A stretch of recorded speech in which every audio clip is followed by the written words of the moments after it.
We spoke with the Department of Public Health tonight, who says there's still just one confirmed case of the coronavirus. It's about 3.5 miles, but you can see they're on the move right now. Now, the organizers I spoke with said that they expected a small turnout. President Trump's coronavirus task force briefing. Some key points.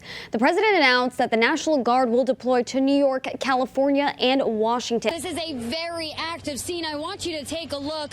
You can see this house with smoke billowing out. The mystery of Karen Susie's murder still remains, and her family is now fighting for justice. Take a look at this debris and this massive branch that actually came down off of this tree. And check out this sign. It says retail sales have been temporarily suspended due to plant renovations. It was a much different look and feel at Gillette Stadium today as the Patriots got their first win over the Miami Dolphins. Right now in Southwick, I mean, you can just see it. The wind is gusting. Investigators say that car came down this road, crashed through the guardrail, went airborne through the tree. He was shot with a woman down this street on the front lawn. That's when he got into a car, chased after the suspect, ending up crashing into a tree right here. You can see it.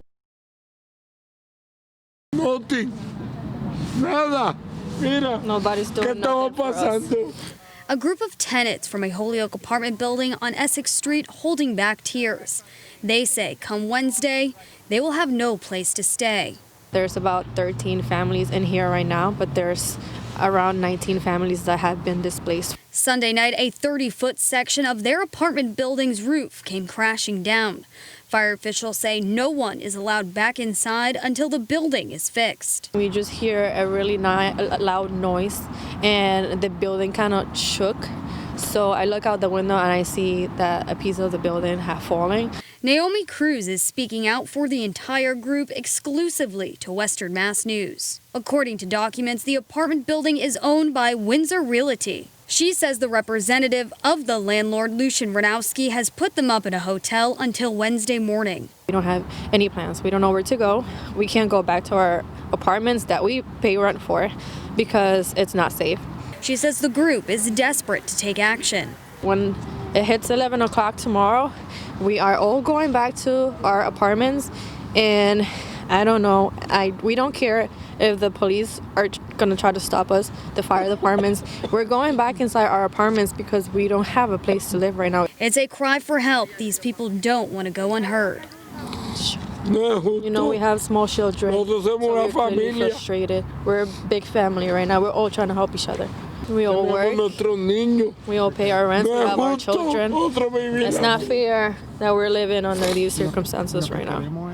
Lieutenant Jason Menard's casket lowered off a Worcester fire truck Monday morning as hundreds of firefighters from around the country stand by saluting. It's so strong, just look around you. Look, they're shoulder to shoulder, you know. They come from all over the country to support. It's unbelievable. Western Mass News spoke with Brian Donahue outside of the St. John's Catholic Church in Worcester.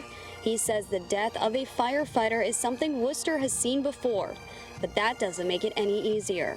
There's no words, you know, like Worcester's been through this with the 20 years ago with the 6. In the last 2 years, another 2 guys, and then this one today. It just, there's no words that can explain it, you know.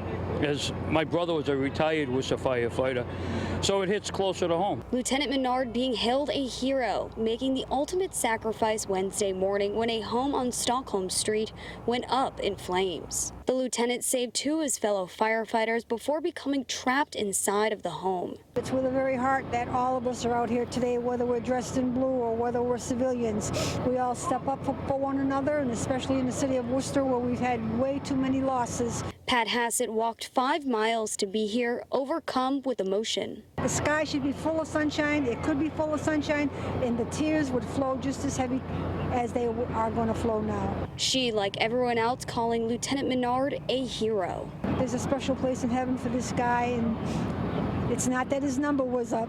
It's just God needed another very special angel in heaven. Wandering days are now ended. Michael Tierney, owner of the Maplebrook Alpaca Farm, says he has owned these 3 yaks for about 2 years. Apparently they're wanderers because I fenced in a big area. They're wandering around and they must have found a loose, a weak part of the fence, and off they went. The 3 yaks made a brave bolt from the farm in Westfield, ending up in Bear Hole Reservoir in West Springfield.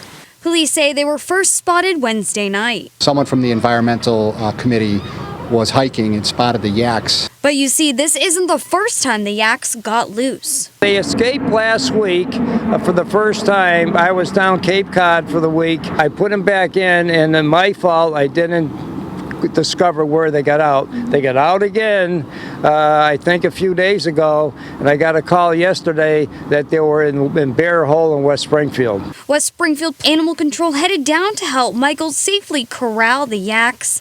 This while a group of runners watched the whole ordeal. My friend Kim just happened to look up. She thought she saw some stumps in the woods, and as we got closer, the stumps were moving. So, and yeah, we looked up. Those were the yaks.